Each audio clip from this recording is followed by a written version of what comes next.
Hey there, welcome back to Just a Dude podcast. I'm your host, Nathan. We've got a jam-packed episode for you today, diving into some of the biggest, craziest, and most talked about stories from the past week. But before we get started, if you could do us a favor and hit that subscribe button and share our videos, we'd greatly appreciate it. It's listeners like you that help us grow and make the show possible. Today we're going to talk about Trump's new policies that are turning heads, Bitcoin's wild ride, and some jaw-dropping news on presidential pardons from both Trump and Biden. We'll also get into the nitty-gritty of how a winter storm shook up the South, what's happening with healthcare leadership, and so much more. So buckle up, grab your favorite beverage, and let's get into the thick of it all. Here we go. First up, we're tackling the polarizing topic of immigration policies under the new Trump administration. Love him or hate him, Trump's approach to immigration has sparked debates, protests, and even international backlash. Let's unpack this complex issue. Executive orders and birthright citizenship are the first one. One of Trump's most controversial moves was challenging birthright citizenship through an executive order. This ignited immediate legal battles, with critics arguing it directly contradicts the 14th Amendment. Legal scholars are split, but many agree the courts will play a decisive role in determining the constitutionality of this policy. Meanwhile, immigrant communities live in fear, unsure of their future in the U.S. Globally, organizations like the UN have condemned the administration's restrictive asylum policies, emphasizing that seeking asylum is a universal human right. Domestically, immigration lawyers report being overwhelmed as families face deportation threats. This isn't just policy, it's a human story, with families torn apart and communities rallying to protect the vulnerable. But let's be honest here, these folks did break the law and should not be off the hook 100%. From an economic perspective, these policies could have long-term consequences. Immigration has historically fueled America's growth and innovation. Restricting it may deter international talent, impacting industries like tech and healthcare. On the social side, debates over these policies have deepened divisions in the U.S., making immigration a defining issue of our time. Whether you view these policies as necessary for national security or as a departure from American values, one thing is clear. The immigration debate is far from over. Let us know your thoughts on this heated topic. Hit us up on social media or send us an email. All right, crypto enthusiasts, this one's for you. Bitcoin has been making big waves, hitting new highs and fueling debates about the future of money. Is it a bubble, or are we witnessing the dawn of a financial revolution? Let's dig into this. Bitcoin's recent surge isn't about market dynamics. It's tied to broader cultural and political shifts. President Trump's endorsement of cryptocurrencies, including the launch of Cash Trump and Cash Melania coins, has energized the crypto community. This move signals a potential embrace of decentralized finance by mainstream politics. However, with great power comes great scrutiny. Regulators are stepping in, debating how to oversee the crypto market without stifling innovation. New rules could address tax implications, fraud prevention, and market stability. This tug-of-war between innovation and regulation will shape the future of crypto. For the average person, the crypto boom is both exciting and intimidating. While some see Bitcoin as a ticket to financial freedom, others warn of the risks, citing past booms and busts. The key question: is this the future of finance or just another speculative bubble? As Bitcoin soars, it's clear that the world of money is evolving.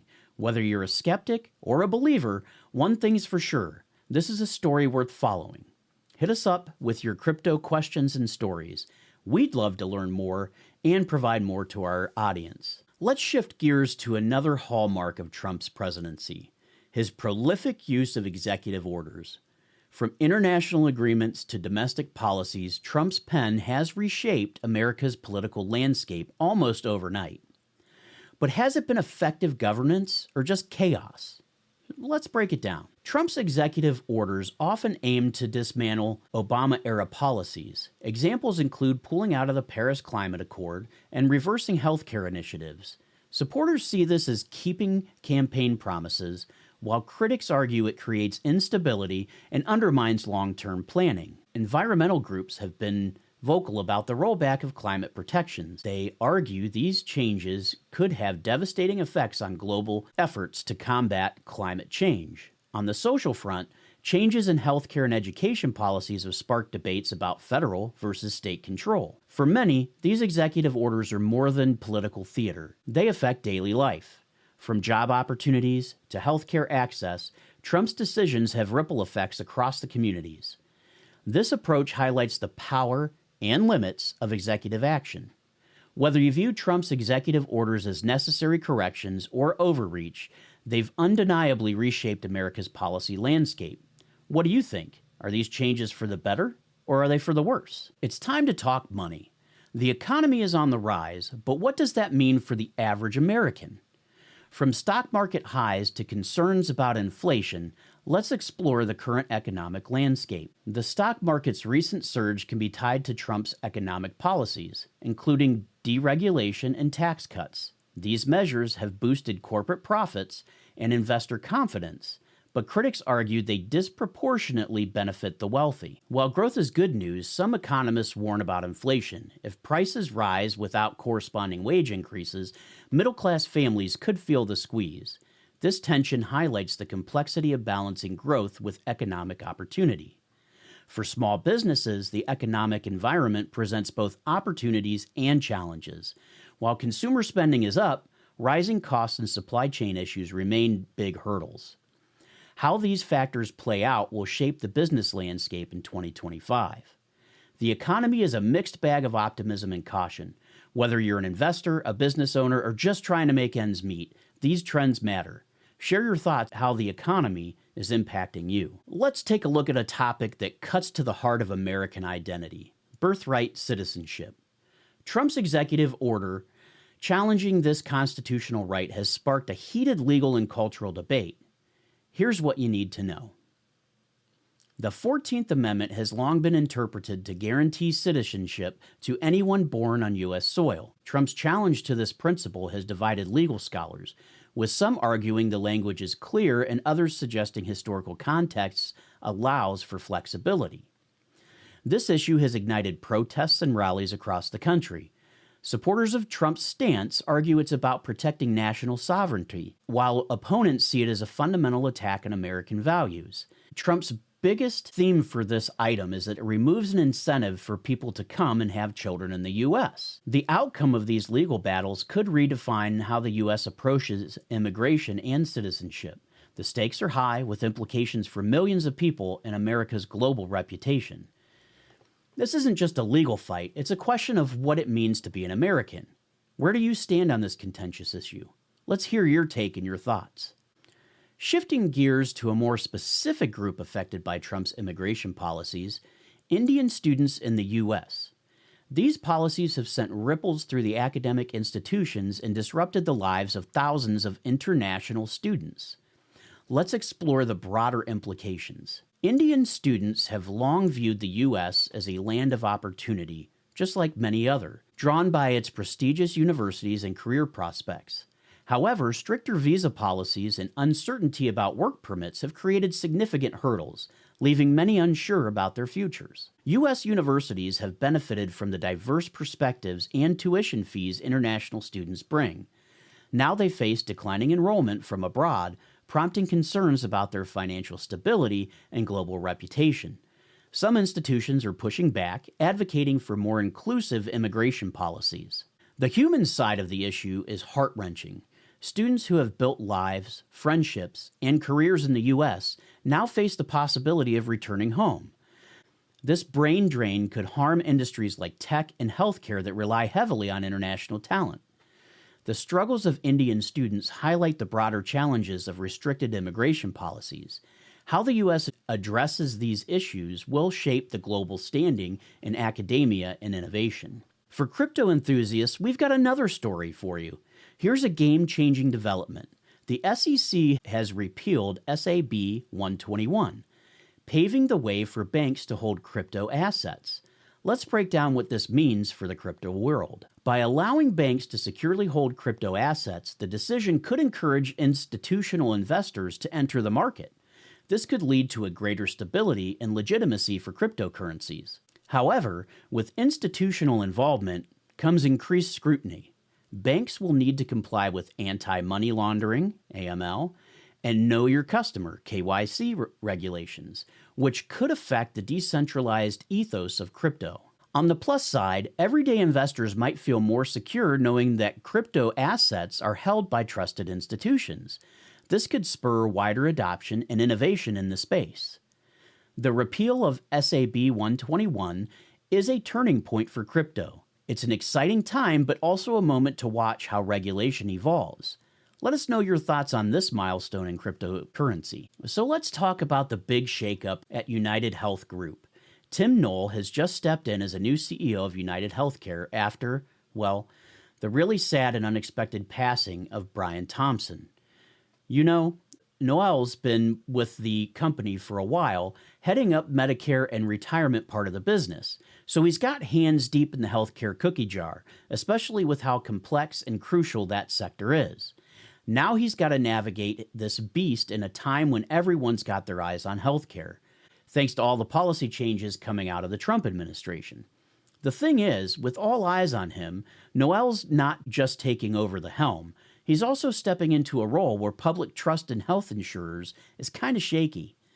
People often see these big companies as more interested in their bottom line than in making sure folks get the care they need. So, one of Noel's biggest challenges will be to show that United Healthcare can do both, make money, and do right by patients. Maybe he'll push for some new ways of doing things, making healthcare more straightforward for everyone. Then there's the whole policy whirlwind. With Trump's administration coming in, we could see a lot of changes in healthcare laws affecting everything from Medicare to how the Affordable Care Act works. Noel's got to be ready to adapt, maybe even lobby a bit to make sure United Healthcare isn't left in the dust. His experience with Medicare could really come in handy here, helping him figure out how to play the new game. And let's not forget, after what happened, security is probably on everyone's mind, including how safe the top dogs at United Healthcare are. Noel's also going to have to think about the company's culture, how they talk to the public, handle those tricky insurance claims, and work with doctors to make sure patients are getting what they need. There's a lot on his plate, but if he can steer United Healthcare through these choppy waters, man, he could really make a mark on how healthcare insurance operates in this country. And let's face it, we need to put people's health over profits. Man, have you seen what's going on down south? It's like winter decided to crash the party down there big time. We're talking snow, ice, freezing temperatures in places like Texas, where people usually don't even own a good winter coat. The whole setup isn't built for this kind of cold. So you've got cars all over the place, roads turning into skating rinks, and emergency services running around like mad. And then there's the power situation. The grid's not ready for this cold snap, so we're seeing blackout to keep everything from overloading. Imagine trying to keep warm when your power's out. It's not just an annoyance, it's serious, especially for folks or anyone with health problems. They're telling us to conserve energy, but when you're shivering, that's easier said than done. You've got to give it to the community, though. People are really stepping up, checking on each other, opening up places for folks to warm up. It's cool to see, but it also shows how not ready some places are for this kind of weather. Cities are trying to get salt down, clear the ice, but it's like they're learning on the fly. Weirdly enough, it has got people talking about climate change again. You wouldn't think cold would be linked to the global warming, but scientists are saying it's all part of the same messed up weather pattern where we get these wild swings. But again, these wild swings have happened for centuries now. But it does make you think about how we need to gear up for more of this in the future, doesn't it? And let's not forget the wallet hit. Businesses are taking a beating. No one's going out to eat, deliveries are lagging, and if you work outside, you're out of luck. Plus, there's the cost to fix all this mess, from roads to power lines, not to mention the spike in heating bills. This storm isn't just a one-off. It's a wake-up call about how weather can mess with our lives and why we need to be better prepared for when nature throws us these curveballs. All right, let's dive into this wild ride of presidential pardons. Starting with Trump, he just went and pardoned nearly 1,500 people involved in the January 6th Capitol riot. Yeah, you heard that right, 1,500. This move has got everyone talking, and it's split right down the middle like you wouldn't believe. On one side, you've got folks who see this as Trump finally keeping his promise to those he believes were unjustly targeted, while others are there saying it's a slap in the face to democracy and the rule of law. Among those pardoned, big names like Enrique Tarrio from the Proud Boys, who was looking at a 22-year sentence for seditious conspiracy, now has a clean slate. The legal community is buzzing over Trump's decision. Some lawyers are saying this could set a dangerous precedent, questioning where the line is drawn between executive clemency and the integrity of legal proceedings. There's talk about how this might affect future cases, especially with such a broad application of presidential pardons. It's like, if you can clear out so many in one go, what does that mean for accountability? On the flip side, supporters see this as a correction to what they call overzealous prosecutions, arguing that many involved were just caught up in the moment, not truly malicious actors. This narrative is playing well with Trump's base, who feel vindicated by this move. Additionally, these folks have been held in jail, some without even a first initial appearance, for years now, after reviewing several hours of the Capitol footage that was released later last year. It seems at most that this wasn't an insurrection, but most likely a trespassing situation.